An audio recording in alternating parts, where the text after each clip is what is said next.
what about financial freedom? What about the fact of what can they do now? So now their houses, maybe they had insurance, maybe they didn't.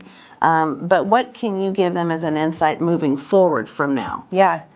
I think transferring assets is that kind of, I think this is kind of where we're going, because at the end of the day, like, if you don't understand the tax code won't work for you, right? This is where the rich and the wealthy are smart. They have great tax advisors.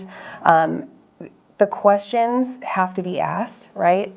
If you don't know how to transfer property to the next generation, or maybe it's doing a 1031 exchange, right? Where you have a property, maybe you want to retire, but you're like, oh, this house is bigger than what I want. You can transfer assets through a 1031 exchange. You don't have to pay capital gains tax.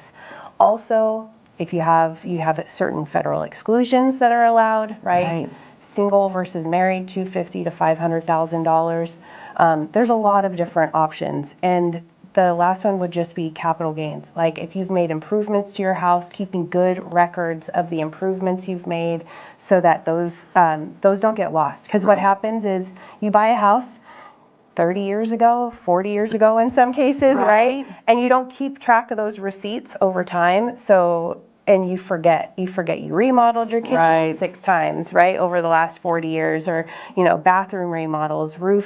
Like, if it wasn't a rental and now it's a primary residence, like, you got to make sure that you're tracking things. Stay tuned for part 6.